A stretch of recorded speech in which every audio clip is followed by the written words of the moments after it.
অভিজ্ঞতা খুবই ভালো লাগছে, মানে লাইক সবার সাথে একটা খুব সুন্দর গেট টুগেদার, কথা বলছি, খেলছি, মানে অ্যামেজিং ফিলিংসটা, ভালো লাগছে সময়টা একদম।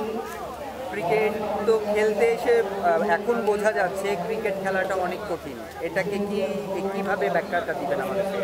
অ্যাকচুয়ালি ক্রিকেট না, আমি বলবো যে প্রত্যেকটা কাজে কিন্তু করা কঠিন। ক্রিকেট খেলা অবশ্যই কঠিন, বাট আমরা তো আসলে আনন্দর জন্য খেলছি, যে সবাই মিলে যেভাবে পারছি। আমরা তো আসলে এত সময় পাইনি, কিছুদিন পেয়েছি প্র্যাকটিস করার সময়, এবং ওইটার অভিজ্ঞতা থেকেই খেলছি।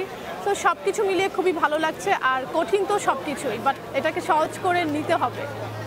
নারীরা যে এখন প্রত্যেকটা সেক্টরে জয়কার করে ফেলছে, এই আর্টিস্ট এখন এই ক্রিকেট খেলছে, নারীরা অনেকগুলি পেশাতেই যুক্ত আছে, পুলিশ, আর্মি, নানান পেশায় নারীরা যুক্ত আছে।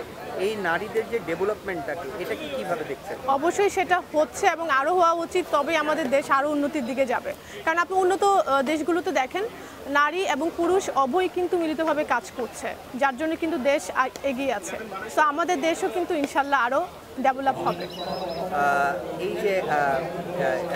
এই যে একটা মিলন মেলা, এটা তো এই ক্রিকেটের মাধ্যমেই সম্ভব হয়েছে।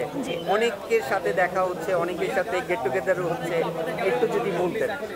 হ্যাঁ, এটা তো আমি প্রথমেই বলেছি, অ্যাকচুয়ালি এটা সবার সাথে একটা গেট টুগেদারের মতো হচ্ছে। সবাই আমরা কথা বলতে পারছি, কারণ সবাই কিন্তু ব্যস্ত থাকে যার যার জায়গা থেকে, কিন্তু সময়টুকু বের করে নিয়ে আসে, সবাই একসাথে মিলিত হচ্ছে, খেলাধুলা হচ্ছে, প্র্যাকটিস হচ্ছে। তো অবশ্যই এটাকে আমি খুবই ভালো একটা উদ্যোগ বলবো, যে এরকম একটা উদ্যোগের জন্য যারা খুবই ব্যস্ত তারাও কিন্তু সময় দিতে পারছে।